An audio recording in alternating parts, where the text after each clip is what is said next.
Hi everyone, or should I say hi to all the future doctors watching out there.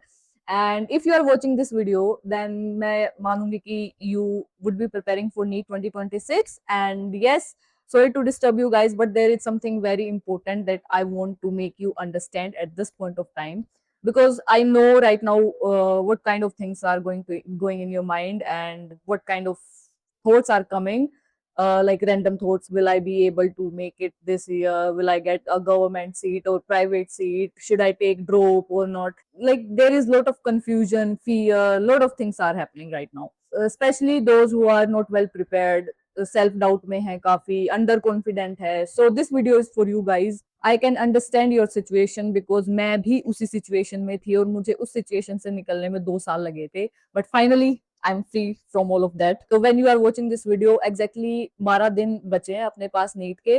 So I think you should watch this video. और उसके बाद मैं जब 3 दिन रह जाएंगे मैं तब एक वीडियो और डालूंगी, उसको भी देखना. तो अभी सबसे इम्पोर्टेंट क्या है, जब अपने पास पूरे 12 दिन बचे हुए हैं, if someone is well prepared, well and good, because आपको बस रिवीजन करनी है, मॉक टेस्ट देने हैं और अपने आप को ज्यादा से ज्यादा इंप्रूव करना है, अपने मार्क्स को बूस्ट करना है. But who are not well prepared, this is not the right time to get afraid of anything or to get trapped into some random thoughts or all of that, because उतना time हमारे पास बचा ही नहीं है कि हम डरें, हम कुछ हम बिल्कुल ऐसे टेंशन में आ जाएं, स्ट्रेसफुल सिचुएशन बना ले अपने आसपास. तो उसका तो टाइम हमारे पास बचा ही नहीं है, क्योंकि अगर आप वो करोगे तो आपको जितना आता है, आप जिस पॉइंट ऑफ टाइम पे अभी हो, जिस लेवल पे आप अभी हो नीट के, उससे भी नीचे चलेगा और उससे भी कम स्कोर आएगा. तो उसका तो कोई फायदा है नहीं. सो अब हम क्या कर सकते हैं इस सिचुएशन में? पहले तो डरना वरना बंद करो. अब कुछ नहीं हो सकता, जो हो गया, अब भूल जाओ उन सब बातों को. अब अपने पास जो 12 दिन बचे हैं उनको अच्छे से यूज करो, स्मार्टली पढ़ो. स्मार्टली सभी बोलते हैं स्मार्टली पढ़ो, बट स्मार्टली किस तरीके से बोलती हूँ मैं? स्टडी टाइम बेस्ड नहीं होनी चाहिए, स्टडी टास्क बेस्ड होनी चाहिए. कि अभी जितने ज्यादा मार्क्स आप खींच सको ना, उतने ज्यादा मार्क्स खींचने की ट्राई करो अब. और वो सिर्फ ज्यादा पढ़ने से नहीं होगा, वो स्मार्टली पढ़ने से होगा. अब स्मार्टली हम कैसे पढ़ेंगे? दिन में आप अपने टास्क फिक्स कर लो कि हाँ, मेरे को ये टॉपिक कंप्लीट करके सोना ही सोना है, हर सब्जेक्ट के. और टास्क भी ऐसे रखो कि भाई प्रैक्टिकली पॉसिबल हो. इम्पॉसिबल टास्क मत रखो कि भाई मैं आधी बायो खत्म कर दूंगा एक ही दिन में, आधी फिजिक्स खत्म कर दूंगा. सो प्रैक्टिकल रहो थोड़ा सा.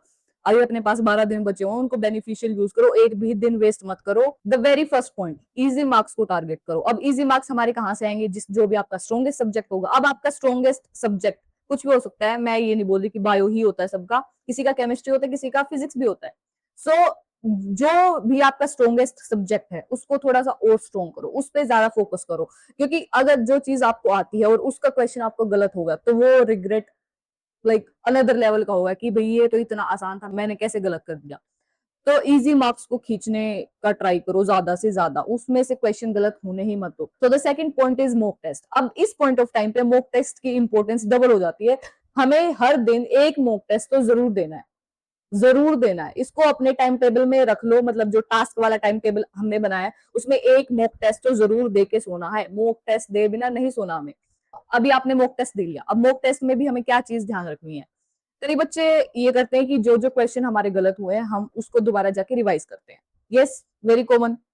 बट जो क्वेश्चन हमारे मॉक टेस्ट में आए हैं, जिस भी टॉपिक से आए हैं, तीनों सब्जेक्ट के, चाहे वो आपने सही किया हो क्वेश्चन या फिर आपने गलत किया हो, उसको रिवाइज करो.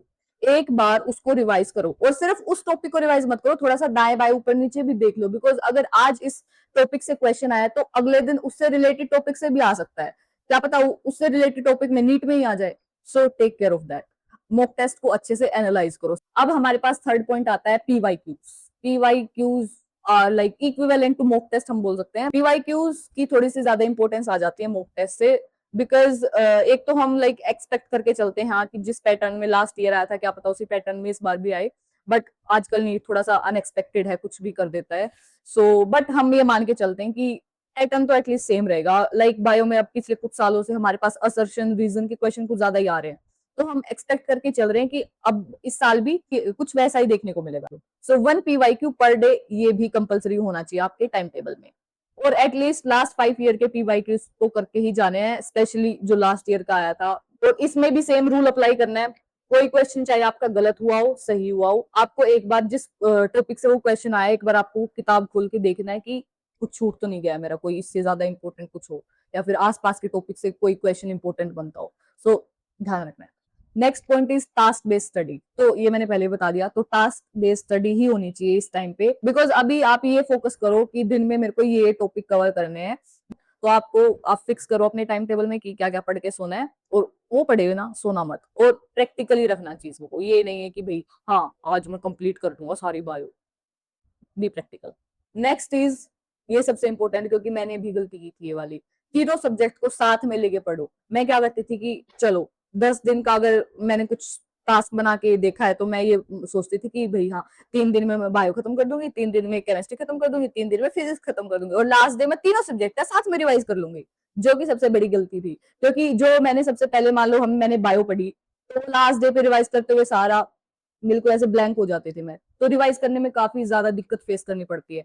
तो तीनों सब्जेक्ट को साथ साथ रखो, साथ साथ हर सब्जेक्ट का कुछ कुछ टॉपिक्स आप कवर करो हर दिन। So last point is the weak subjects. अब मैं थोड़ा सा मान के चल रही हूँ कि फिजिक्स केमिस्ट्री, क्योंकि मेरे तो वही थे भाई, तो आपका बायो भी हो सकता है, आपका क्या पता केमिस्ट्री स्ट्रॉन्ग हो। सो मैं मान के चल रही हूँ फिजिक्स और केमिस्ट्री। तो फिजिक्स और केमिस्ट्री थोड़ा सा टाइम लेती है, टाइम कंज्यूमिंग है, प्रैक्टिस ज्यादा चाहिए उसके लिए। रिवीजन में हम थेरिटिकल ऐसे पढ़ के रिवाइज नहीं कर सकते, लाइक आपके कुछ कॉन्सेप्ट ऐसे हैं कि आपको समझ ही नहीं आए, तो उसका क्या करो आप, जो आपने कुछ, मैं एक्सपेक्ट इतना तो करके चल रही हूँ कि आपने शॉर्ट नोट्स बनाए होंगे, या फिर जो फॉर्मूला शीट्स हम बनाते हैं वो तो एटलीस्ट आपके पास होंगी। अगर नहीं है तो ऑनलाइन काफी सारी अवेलेबल है भाई, कहीं से भी ले लो फॉर्मूला शीट्स, केमिस्ट्री की भी और फिजिक्स की भी। तो आप फॉर्मूला शीट्स पढ़ो, जो शॉर्ट नोट्स अगर आपने बनाए हैं वो पढ़ो, क्योंकि बेस्ट है, खुद का बनाया हुआ 2 मिनट में समझ में आ जाता है, तो कुछ ज्यादा दिमाग लगाने की जरूरत होती नहीं है। अगर नहीं है तो आप ऑनलाइन कहीं से भी ले सकते हैं। फॉर्मूला बेस्ड रिवीजन, फिर सीधा अपना प्रैक्टिस, क्वेश्चन प्रैक्टिस। अब क्वेश्चन प्रैक्टिस आप मॉक टेस्ट के थ्रू, पीवाईक्यूज के थ्रू कर सकते हैं, और अगर आपके पास किसी अच्छी कोचिंग के क्वेश्चन बैंक पढ़े हैं तो आप क्वेश्चन बैंक में भी प्रैक्टिस कर सकते हो। क्वेश्चन बैंक में प्रैक्टिस कैसे करनी है, जो जो टॉपिक से ज्यादा क्वेश्चन आए हुए हैं ना पीवाईक्यूज में या फिर मॉक टेस्ट में, वो टॉपिक के क्वेश्चन आपको मेनली ध्यान में रख के पढ़ना है। और वीक सब्जेक्ट्स के लिए आप ऐसा भी कर सकते हैं कि आप एक बार, आपने कुछ अभी तक जितने भी मॉक टेस्ट दिए हैं उससे आपको ये तो समझ आ गया होगा कि आपका स्ट्रॉन्ग टॉपिक कौन सा है, इजी टॉपिक आपको कौन सा लगता है, तो उसको इजी टू स्ट्रॉन्ग के पैटर्न में उसको पढ़ो, पहले इजी को और स्ट्रॉन्ग करो, फिर जो आपका एवरेज है उसको, देन द डिफिकल्ट वाला। डिफिकल्ट वाला अगर ना भी हो तो भाई समझ नहीं आ रहा, आपने एक बार किया, 2 बार किया ट्राई, नहीं समझ आ रहा तो उसको छोड़ दो, अब टाइम नहीं है। अब आपको जो समझ में आ चुका है ना उसको और स्ट्रॉन्ग करो। And at last I just want to say, NEET is not everything. It doesn't matter whether you get MBBS or veterinary or BMS, BDS, doesn't matter. What matters is कि आपने लास्ट पॉइंट तक give up नहीं किया। Your efforts are the most important. आपने effort किया, आपने अपना 100% दिया, that's what matters. Don't worry, आपके पास भी ये होगा किसी दिन। You are going to get this and you have the capabilities to get this. आपके पास मैनिफेस्ट कर लो कि हाँ हमारे पास भी ये होगा नीट देते ही। Bye bye.